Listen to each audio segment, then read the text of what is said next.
This building in front of me is the Museum of Modern Art here in Medellin.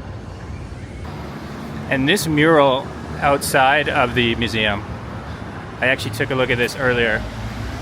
Commissioned for this exhibition, this mural presents the city of Medellin as a beautiful woman, the Muse of Colombia, that under closer inspection also reveals its complexities, challenges, and contradictions, as well as the risk of cracking if we all do not contribute to its well-being.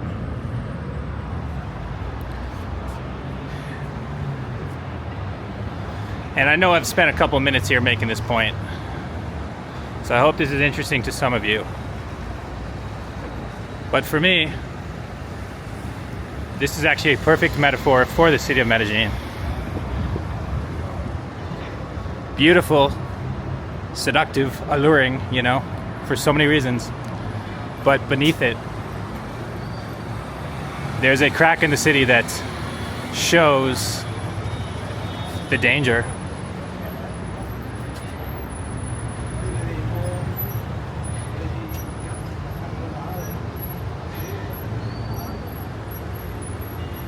Very interesting and symbolic piece of artwork. But for now, let's continue, my friends. Continue our walk through this neighborhood, which is close to El Poblado, but not in El Poblado. So El Poblado, of course, is the area in Medellin that most tourists spend their time in. You know, one guy, actually the guy I sat next to on the airplane down here,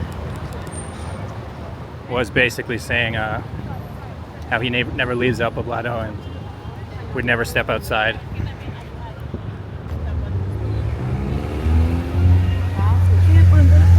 I step outside.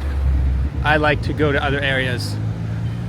I like to see more than Hooters restaurants and you know, Americanized sports bars is what I'm trying to say. I like to see the local culture. You only see that clearest when you leave the tourist bubble. However, it's also true that when you leave the tourist bubble, you know, especially in a city like Medellin, which has an edge to it, you are at a higher risk of, listen, I don't want to exaggerate and say anything really bad will happen to you, but you are at a higher risk of pickpockets. To give you an example, I'm walking around with a camera right now in my hand, and I feel that this is an area with a lot of people around, and it's the middle of the day, so I feel relatively safe. But if I were in a random neighborhood and I did not know the security situation in that area, I would not be doing this. Or if I was doing this, I would do it with the understanding in my mind that there's a small chance that, you know, something will happen. And you've probably noticed a lot of motorbikes.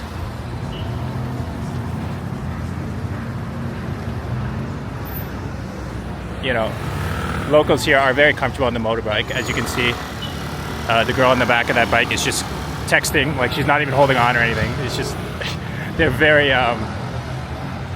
just very comfortable with that mode of transportation. And so, the thing about motorbikes is, and again, I don't mean to spend this whole video talking about the safety issue, but if a motorbike sees me, they could grab this camera out of my hand and be gone before I can even say, come back. You know, like they'll be 2 blocks away before I notice what's happened. So that's all I have to say about that topic. We're going to change gears a bit, and I'm going to show you some of these beautiful red brick apartment buildings over top of us. And these are not only in this part of the city, they are actually one of the defining characteristics of the skyline of Medellin. You see them all over the city. And I think the red brick contrasted with the green trees, which are always here, make a very, just, I don't know what else to say, a very beautiful scene. I mean, it's the face of Medellin for me.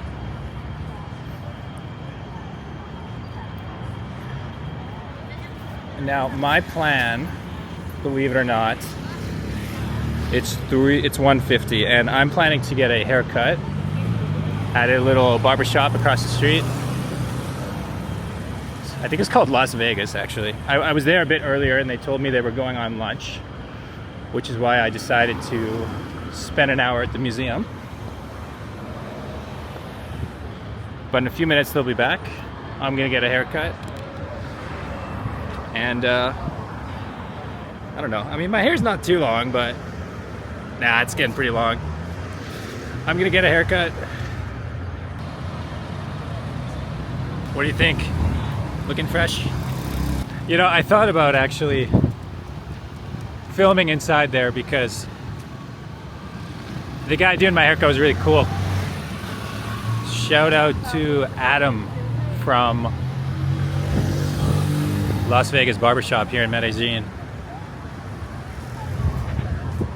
$40,000 was the cost, and he definitely put his time and care into the haircut. It was also just funny to see him and like his coworkers and just this. Okay, so what happened was there were two women who were bringing in an old man in a wheelchair, a caballero, as we say in Spanish. Caballero means like older gentleman, you know. And so they bring this guy in, and his mobility wasn't so good, so you know, the whole staff at the barbershop had to kind of help him get out of his chair into the barber's seat and stuff. And so of course, the women who, I don't know if they work as nurses or they were, you know, carekeepers, were sitting there and started to talk to Adam, the guy who was doing my haircut. And like, they were strangers when they came in, but then by the time my haircut was done, they were like, I mean, my Spanish, yo puede hablar solo un poquito, solo un poquito. You know, I just know a little bit of Spanish. I couldn't understand everything, but you know, sometimes you can pick up the energy, and they were talking like they were brother and sister or like best friends, you know, like they were laughing and joking, and this all happened in 20 minutes. And that's one thing I really admire about Latino culture, shall we say. And it varies by country. People in Peru, also friendly, I would say, but generally more reserved than people here in Colombia. Colombians being more extroverted, more quick to make friends, as that example from the barbershop proves. But generally speaking, like everyone in Latin America, I would say, are just so quick to make friends, so quick to help a stranger, so quick to be laughing and dancing and sharing the good energy.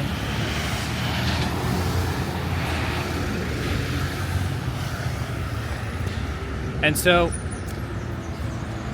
it's actually something that bothers me quite a bit when the Western media in countries like my country, Canada, or especially in the United States, but also I think in Europe, you know, like often portrays Latinos as people who are involved in criminal activity or trying to illegally enter the country and stuff like that. Because even though, as I hinted at the beginning, when I was talking about security issues, like these are real issues, but what you need to understand when you visit somewhere like Medellin, outside of the criminals, the average person you meet is not only nice and friendly, They are, I would say, some of the nicest and friendliest and full of pure energy and life people you will meet anywhere in the world. So the tragedy is that what actually gets the media attention is the anomalies, I mean to say, the people who are creating problems are not the average Colombians. They're not the average Mexicans or Guatemalans, El Salvadorians, Brazilians. The examples continue. These people in all of the countries I've just named are very, very friendly.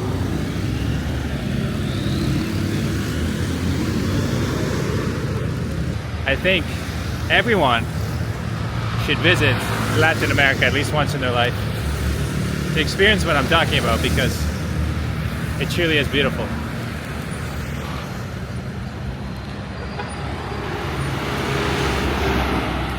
Now, what isn't so beautiful is this big noisy street I'm standing next to. So I'm going to stop my video and I'm going to start up again in a few minutes when I'm somewhere more interesting.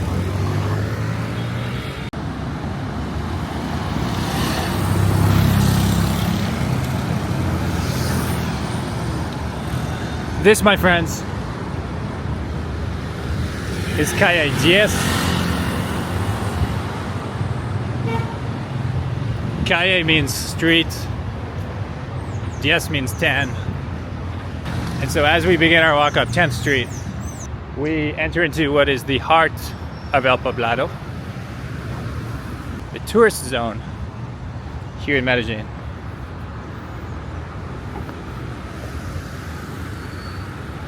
Even though this is not where I'm staying, and even though this is not the busiest time to be here either, the busiest time would be the nightlife.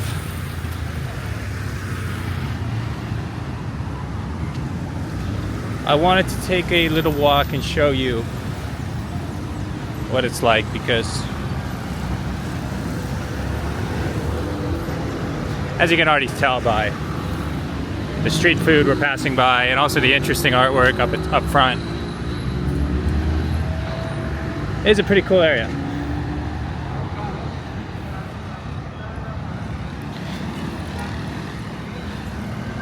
And even though earlier I was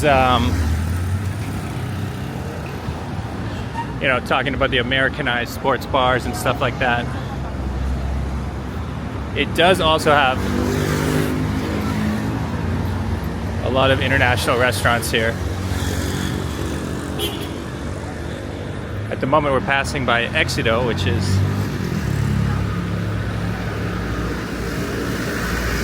a major grocery store chain here in Medellin. This is just a sort of like food court area.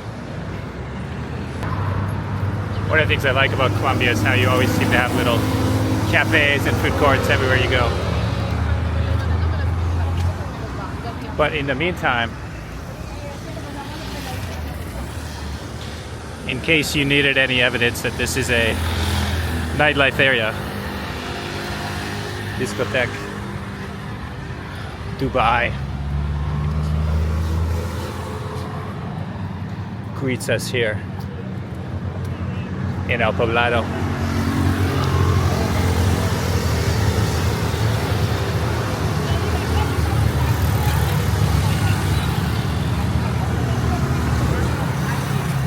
This will not be a full walking tour or anything like that. Just a little look at what this neighborhood has to offer. Enough to give you a feeling if you want to stay here on your visit. And then before the video's up, I'll give you a little look at the area that I'm staying in. Because there's one restaurant in particular I've been craving It's a very Colombian neighborhood that has a menu del dia. Menu of the day, as we call it.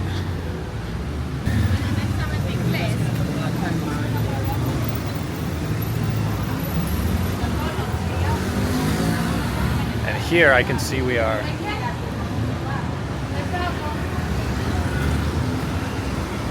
entering into some of the tiendas and restaurants. Oh, actually, hola, ¿cómo estás? Sí, es posible pagar con SIM card. How many days? Internet. Creo que 10. Sí. Ese es plan.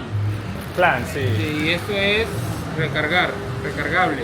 Ah, entonces Es mejor recargable. necesito una SIM card premiamente. Sí. Sí. Here. SIM card. One day, máximo 30 días. Ok.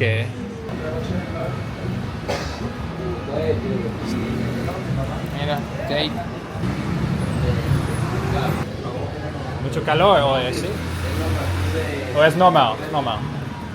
No es normal. No es normal. Agua, water, drink water. Ah, sí. Sí. ¿Por qué no? Gracias. Listo.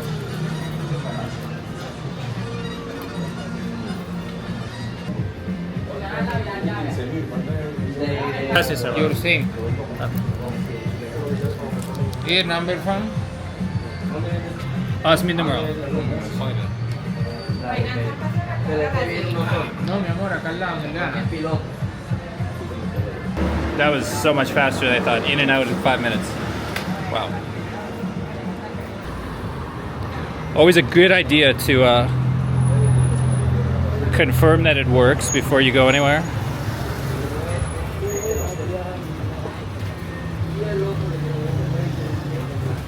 Yep, working, fast, amazing. Great service. And you saw him give me a water, right? Like, I was just making conversation. I was like, it's pretty hot today, isn't it? And he's like, yes, it's hot. He's like, you want water? And he just pours me water. There again is that friendly Colombian spirit I've been telling you about.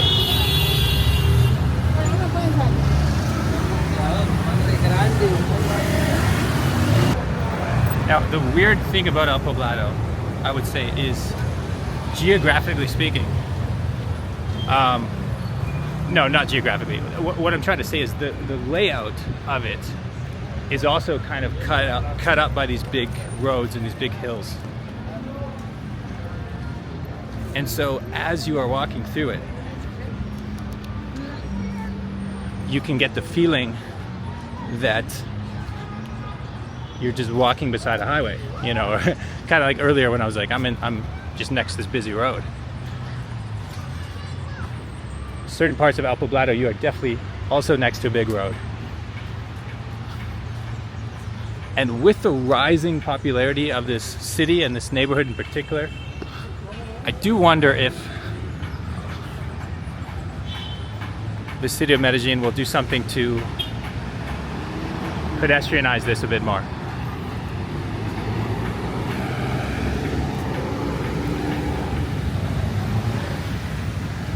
Now, I understand the city has traffic problems, so it wouldn't be an easy thing to do. But imagine if instead of like 4 rows of traffic right here, it was all walking and it was all open. And you could have these tents on both sides of the streets, you know. Wouldn't that be a fun environment? I'm not saying it would be easy, but just something to think about for city of Medellin.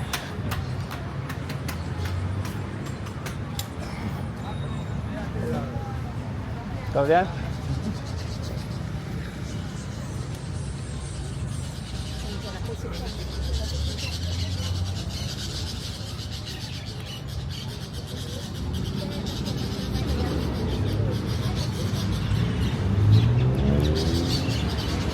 I'm not saying much at the moment because I'm just kind of taking in all these nice little tents that we have. I didn't know there would be so many of them. But this does seem like a pretty good place to get souvenirs if that interests you. But this is still just the entrance of El Poblado. So I'm going to switch from that busy street, Calle 10, to a slightly quieter street, Calle 9, and try not to get hit by a car. One thing you need to know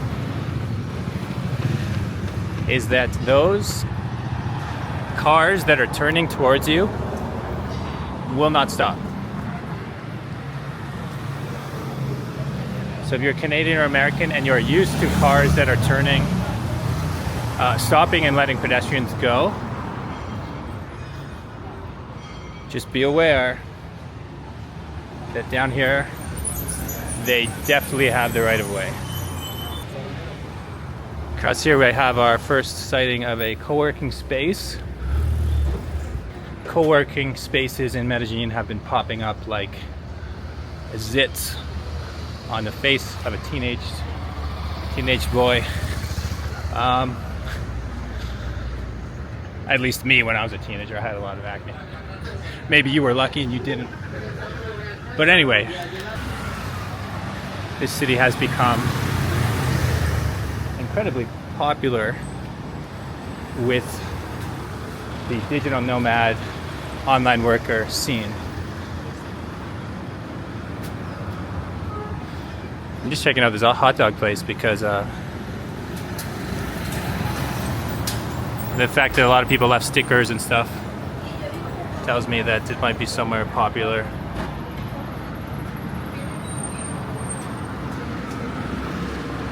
But let's move on. And you know what? The thing is, it is easy as a tourist to say, you know, that it's only an area for gringos. Saw an old man this morning wearing a t-shirt saying Gringolandia. Gringoland. Kind of a stupid t-shirt to be wearing if you ask me. If you ever see me wearing a Gringolandia t-shirt, please shoot me. But maybe when I get to be age 60, I'll think it's funny. But anyway, as much as it's easy to call El Poblado Gringolandia, it is popular, in fact, with more than just gringos. This is a city that is famous amongst Latin Americans, Latinos, Latinas around the world. And it's also... Gracias. What's this? Oh, emeralds. I'll save that for someone with more money than I do.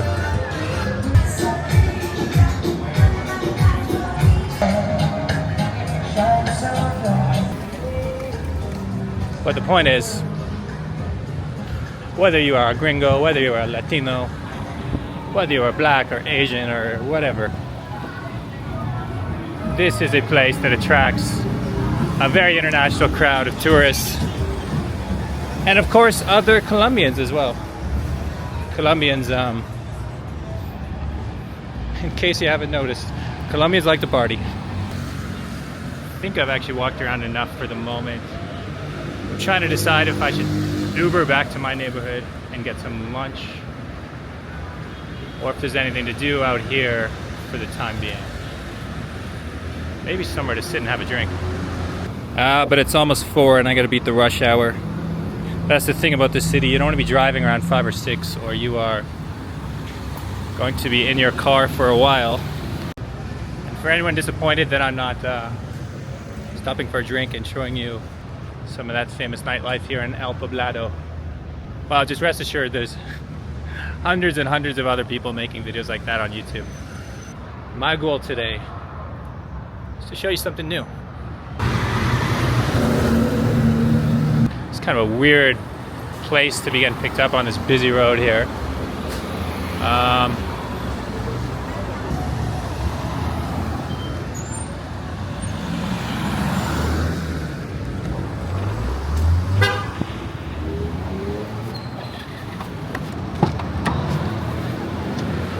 Hola, buenas tardes. Muy bien, ¿y tú?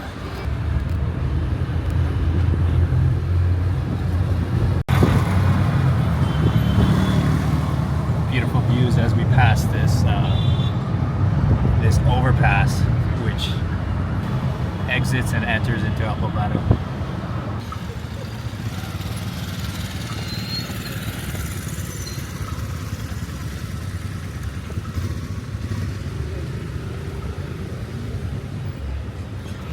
Here we are, my friends. Look at this beautiful street. And this place, I hope, will still be open.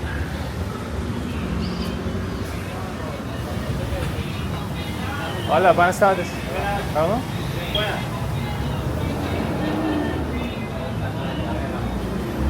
Provecho.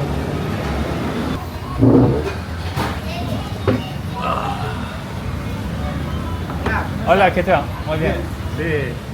¿Qué vas a almorzar? ¿Tienes una menú del día? Sí, sopita de pescado. Sopita y pescado. Sí. Ah, perfecto. Chicharrón, pechuga o cerdo. ¿Qué es? Chicharrón, Chicharrón, pechuga cerdo o carita de res. ¿Qué es más rico? Aquí lo que piden mucho es la carita de res. Ok, está bien. ¿Con papita o maduro? Con papita. Papitas. Papitas, con papitas, sí, sí. Un poquito de piña guarapo. Guarapito es panela con limón.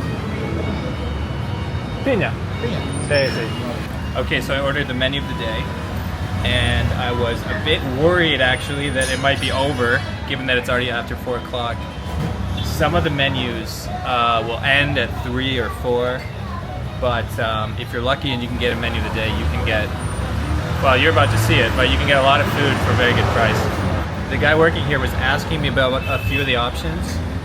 I didn't even understand everything he was asking. Like the first question, I basically just said to him like, ¿Qué es más rico? Like, which one is more delicious is the translation of that.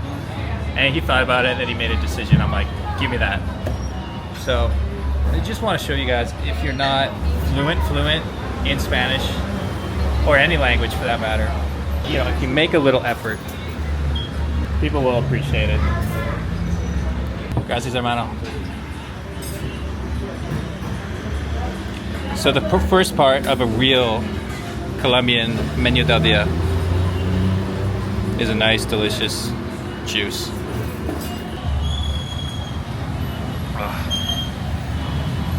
That is just what I needed.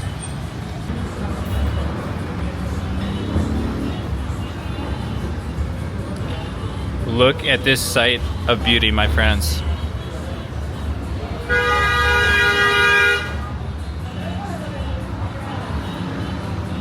That car just honked because it was so excited about this plate.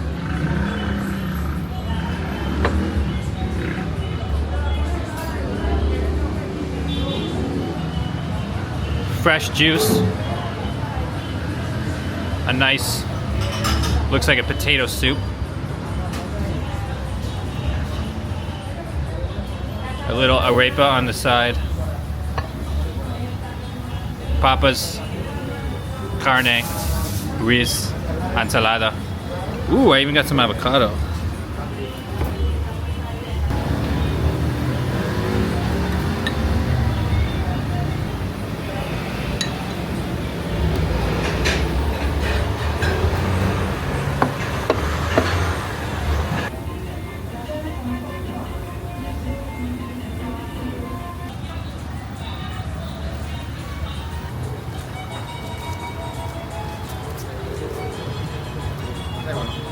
Vete, así ve. Así ve. Gracias, ¿eh? Hasta luego. Sí. Buen día.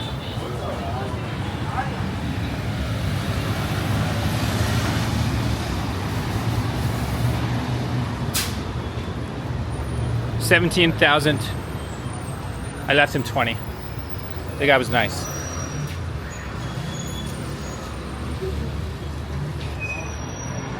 Now, for anyone who might be thinking, you know, if you're an American, you're used to tipping 20% or whatever, you might be like, Dan, you just left him $3,000. That's less than you might be accustomed to back home. I can assure you that's perfectly fine tip in Colombia. In fact, my understanding is that menu del dia places, it's not expected at all. Like, you can keep your change or leave 1,000 or whatever, you know. So, just a little heads up on a cultural difference. So I went to that same restaurant when I was in Colombia 2 years ago. And that's how I knew about it. Nobody told me about it. I just was walking down the street and I saw a place packed full of people. And I thought, this looks good. And if I'm remembering correctly, I think the menu cost $13,000 back then. A little sign that Colombia is no stranger to the inflation that a lot of countries are dealing with.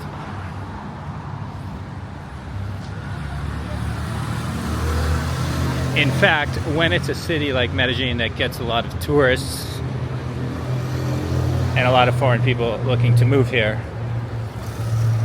the cost of living increase can happen quite rapidly. Which is why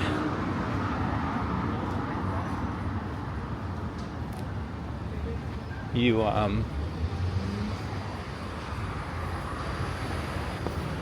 have some Colombians who probably don't like those changes, because nobody likes to see their city get more expensive. And I think it's important for foreigners to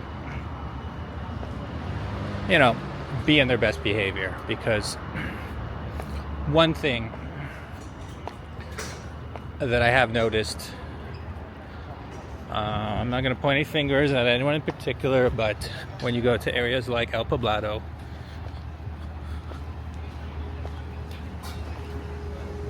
you definitely have people who are treating it like Disneyland for adults, which is fine. I mean, those are appeals, right? Those are reasons people come to Colombia, but it's about the way you carry yourself. Don't come here with some entitlement and think you are better than people.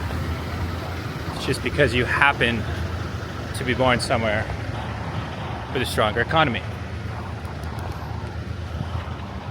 Because actually, Colombians work very, very hard. And, you know, if anyone deserves respect, it's people who have grown up in a country that has a very difficult past.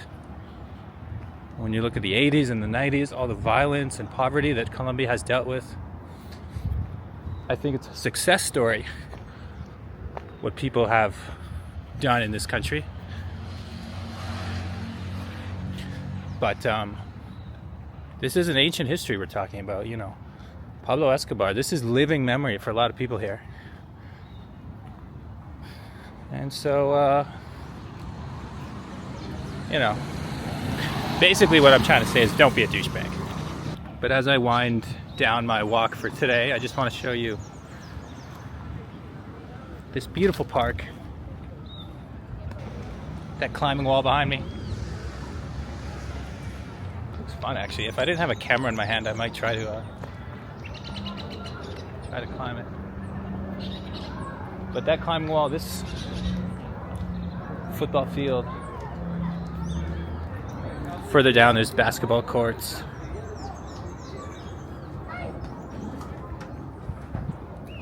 There's a running track. Free to use for the people of Colombia. And the most impressive part of this park for me is what's coming up next. I showed this briefly in my video 2 years ago, which I made, called Medellin, a city like no other. That is a mini documentary I made, which goes in depth into the city. I'll leave a link in the description for anyone who wants to check that out. But for the time being, I just want to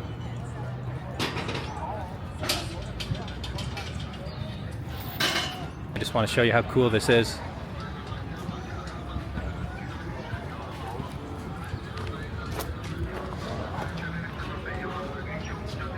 Canada's too cold. Our climate can't really support something like this, but the idea of having a year-long gym open in the public like this.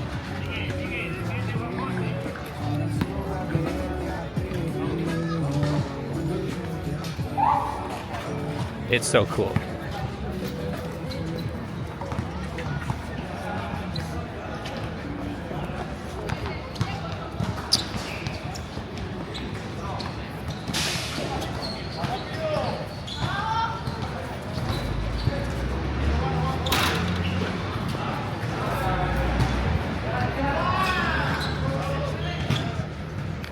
So I think I'm gonna end today's video here. This has been a pretty chill look at the city. A few places at least. Hope you've enjoyed this. Leave a comment if you made it all the way to the end. And I think I see one last thing I'm gonna do before ending this video. Es café? Sí. Sí? Una café tinto?